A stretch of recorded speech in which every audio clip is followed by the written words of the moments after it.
Un astéroïde originaire d'un autre système stellaire, baptisé 3I Atlas, pénètre dans notre système solaire, filant en direction de Mars à une vélocité et avec une structure inédite jusqu'alors.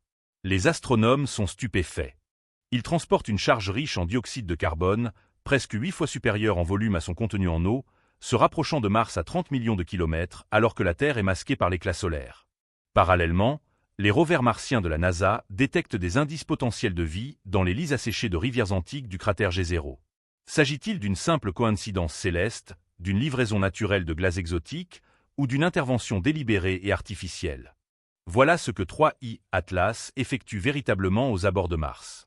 Et les développements à venir pourraient transformer notre compréhension de la planète rouge et de la science interstellaire.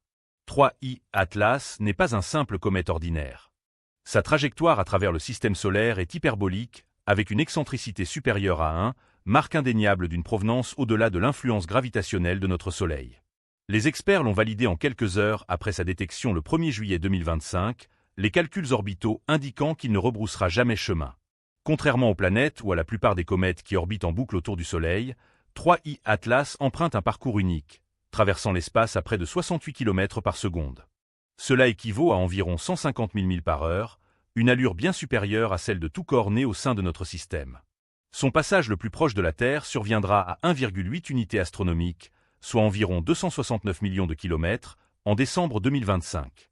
Néanmoins, même à cet éloignement, il capte l'intérêt pour une autre particularité, l'enveloppe luminescente ou coma qui encercle son noyau glacé. Lorsque les rayons solaires réchauffent un comète, des gaz gelés et des poussières jaillissent vers l'extérieur, créant cette coma, et parfois une queue. La majorité des comètes sont prédominées par la vapeur d'eau, selon le modèle classique de la « boule de neige sale » des astronomes. Pourtant, les premiers spectres de 3I Atlas révèlent une composition atypique, où le dioxyde de carbone l'emporte largement sur l'eau. Cela défie les attentes des savants pour un comète standard. Le paradigme établi, forgé par des décennies d'observation, prévoit que la glace d'eau domine, agrémentée de moindres proportions de dioxyde de carbone et d'autres gaz. Ici, les proportions s'inversent. La make-up de la coma suggère une genèse dans un milieu bien plus froid et reculé que ce que notre système solaire peut offrir. Tandis que 3I Atlas fonce vers l'intérieur, son comportement incite les astronomes à repenser les fondements de la chimie et de la physique cométaire. L'alliance de sa rapidité, de sa voie et de sa coma inhabituelle confirme qu'il s'agit d'un authentique hôte interstellaire, porteur des mystères d'un autre système stellaire et peut-être d'une histoire cosmique singulière. Sur Mars, les énigmes perdurent dans les dépôts du cratère G0. Il y a des milliards d'années, un cours d'eau a creusé son lit à travers la surface martienne, s'élargissant en un vaste delta.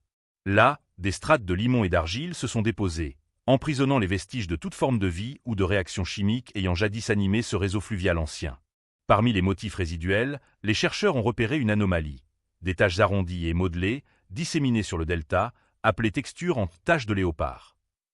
Ces formations ont suscité des débats vifs depuis les premières images en haute définition, certains spécialistes y voyant des marqueurs biologiques, preuves physiques d'une vie passée sur Mars. Le docteur Hiroshi Tanaka, chimiste planétaire ayant consacré des années à l'étude des sédiments martiens, met en garde contre les conclusions hâtives. Il souligne que, sur Terre, les deltas fluviaux agissent comme des coffres-forts naturels pour les molécules organiques. Leurs sédiments fins protègent ces composés délicats des agressions du milieu extérieur. Mars, avec son atmosphère ténue et son rayonnement incessant, ne propose que peu d'endroits aussi favorables pour conserver des organiques antiques que le delta de G0. Cependant, toute configuration insolite n'implique pas forcément une origine vivante. L'équipe du docteur Tanaka a démontré que des motifs similaires peuvent émerger de réactions chimiques, de cristallisation minérale, ou même de l'érosion progressive des roches au fil du temps. Le défi pour la science martienne réside dans la distinction entre ce qui est intrinsèquement planétaire et ce qui pourrait provenir d'ailleurs. Un delta tel que celui de G0 constitue un piège idéal, capturant des organiques qu'ils se soient formés dans des lacs martiens ou aient atterri via la poussière et la glace cosmique.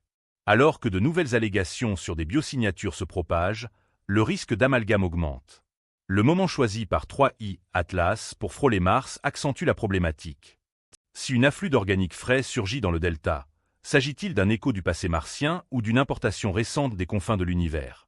Les réponses reposent enfouies dans ces couches, en attente d'une analyse scientifique minutieuse pour les exhumer. La chimie d'un comète éclaire généralement son lieu de formation. Pendant des décennies, les astronomes ont évalué l'équilibre entre vapeur d'eau et dioxyde de carbone dans les comas cométaires, exploitant ses proportions pour retracer les zones de condensation des glaces il y a des milliards d'années. Mais avec 3I Atlas, les mesures détonnent de tout schéma connu.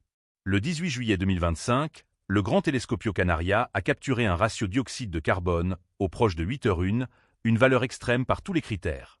La plupart des comètes, y compris celles issues des confins gelés de notre propre système solaire, transportent davantage d'eau que de dioxyde de carbone. Ici, les rôles s'inversent. La controverse a éclaté dès que les données ont inondé les serveurs de prépublication. Plusieurs groupes ont immédiatement évoqué la possibilité d'un artefact de calibration reste en suspens.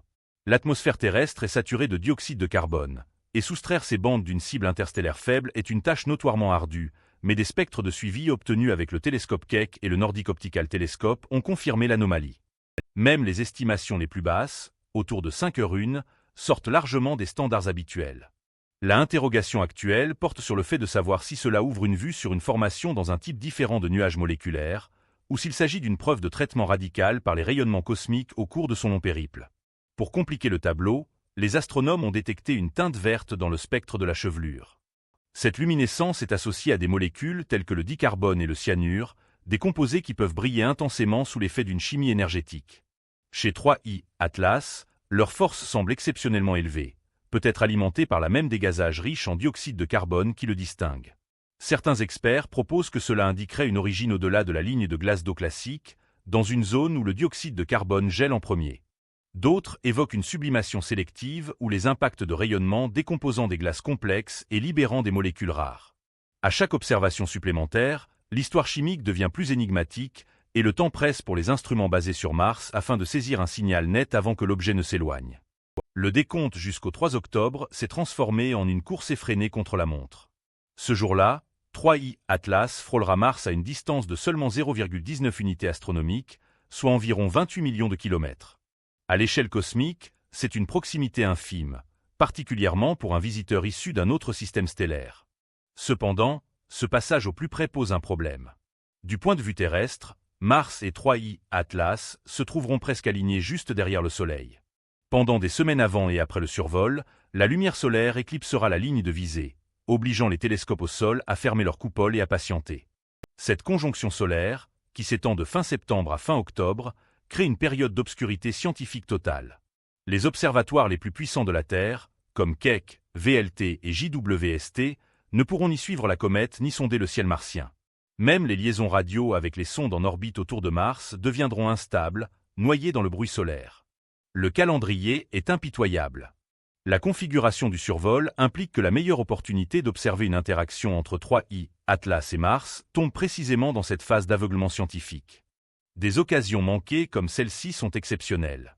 Les chances qu'un objet interstellaire passe aussi près de Mars durant une conjonction sont minces, environ 1 sur 100 par an selon les modèles actuels du trafic interstellaire et des alignements planétaires. Pour les scientifiques planétaires, cela ressemble à un défi lancé par l'univers. Le visiteur le plus intrigant depuis des décennies, synchronisé pour filer près de la seule planète du système solaire dotée d'une chasse active aux signatures biologiques, alors que le public principal est contraint de détourner le regard. Tandis que l'éclipse approche, l'attention se porte sur les rares observateurs encore opérationnels. Les sondes en orbite autour de Mars, fonctionnant sur des séquences préprogrammées, seront les uniques plateformes capables de recueillir des données pendant le survol. La tension monte pour exploiter au maximum chaque fenêtre d'observation avant que la conjonction n'interrompe les communications.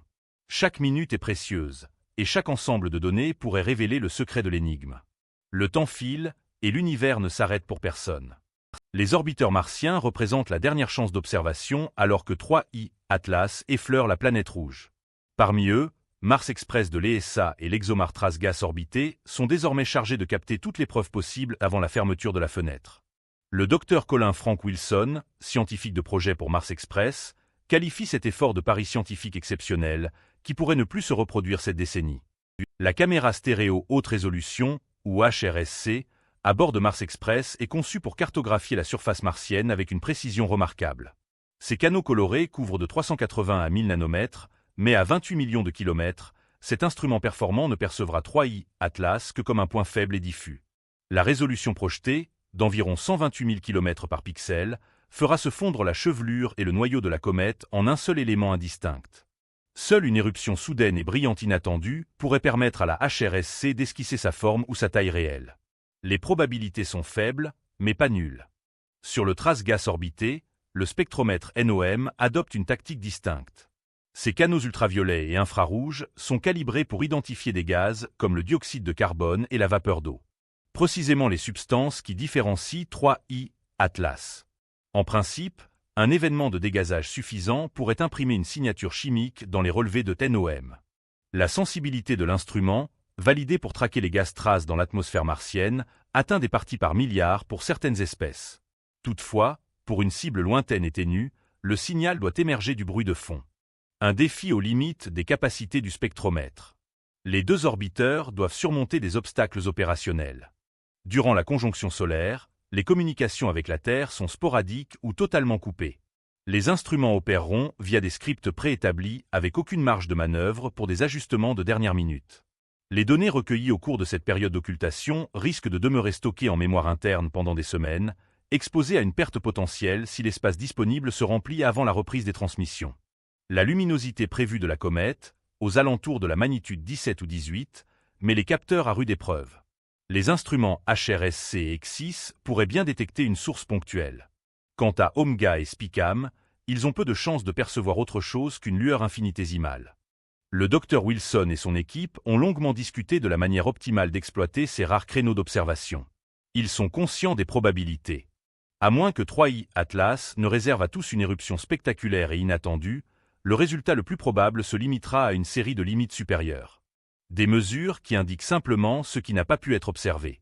Pourtant, ces contraintes reviennent utiles. La détection d'une pointe de dioxyde de carbone ou d'une raie spectrale inhabituelle déclencherait une frénésie d'analyse sur chaque image. La quête d'anomalies extraordinaires dépendra de la finesse des senseurs et d'une part de fortune pour ces satellites en orbite. Pour l'instant, la stratégie la plus judicieuse consiste à surveiller, à enregistrer et à décrypter tout ce que les appareils parviendront à saisir. L'univers a confié aux orbiteurs martiens une mission exceptionnelle, et ils s'empressent de l'honorer, fussent-ils confrontés à un signal des plus ténus. Les hypothèses entourant 3I Atlas se divisent en trois pistes principales. La première considère le passage rapproché de la comète près de Mars comme un phénomène rare mais inhérent à la nature. Les modèles de flux d'objets interstellaires prévoient qu'un corps de cette envergure s'approche à moins de 0,2 unités astronomiques de Mars une fois tous les 50 à 200 ans. Cela place les chances pour une année donnée entre 1 sur 100 et 1 sur 200. Un pari audacieux, mais pas hors du champ des probabilités. La majorité des astronomes y voient une simple fluctuation statistique, un clin d'œil au hasard qui forge parfois des motifs qu'on est tenté d'interpréter. La seconde hypothèse puise dans d'anciens fantasmes de terraformation. 3I Atlas pourrait-il servir de vecteur délibérément dirigé vers Mars? Sa composition chimique intrigue. Un rapport de 8 heures une entre dioxyde de carbone et eau, une luminescence verte suggérant des molécules dynamiques, et une trajectoire effleurant Mars pile au moment où les allégations de biosignature font les gros titres.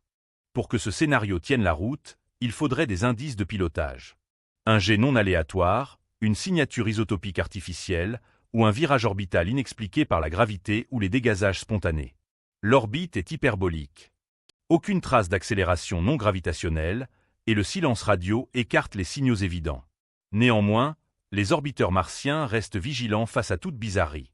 Une élévation d'isotopes rares, un jaillissement gazeux soudain, ou des particules de poussière à chimie méconnue. La troisième voie évoque la panspermie, concept selon lequel les briques de la vie voyagent à travers la galaxie comme passagers clandestins. Si la chevelure cométaire renferme des composés organiques élaborés, ou si les ratios isotopiques de sa poussière rappellent ceux des météorites ou des roches martiennes antiques, cela pourrait étayer cette idée. Prouver la panspermie demeure ardu. Même un afflux d'organique, pendant le survol, ne suffirait pas. Les chercheurs scruteront les marqueurs isotopiques, les proportions de carbone, d'azote et d'oxygène qui défient les profils martiens ou solaires. Seule une telle discordance écarterait le pur hasard. Chacun de ces scénarios fixe son seuil de preuve. Actuellement, la nature l'emporte en probabilité, mais l'enquête vers l'inédit perdure. Les rumeurs sur 3I Atlas se propagent aussi vite que l'objet lui-même, attisées par des mèmes sur des horloges cosmiques et des allégations de fret orchestré. Dans le domaine scientifique, les récits audacieux exigent des preuves à la mesure. L'origine de cette abondance en dioxyde de carbone et tout lien avec les études sur les biosignatures martiennes demeurent en suspens. Les données actuelles n'étaient pas une intervention humaine, mais elles enrichissent notre connaissance de la chimie interstellaire et des pièges dans l'analyse des irrégularités planétaires. Ce que 3I Atlas opère aux abords de Mars représente une expérience naturelle exceptionnelle. Elle mettra à l'épreuve nos instruments, notre esprit critique et notre aptitude à démêler le vrai signal du bruit dans la poursuite de la vie.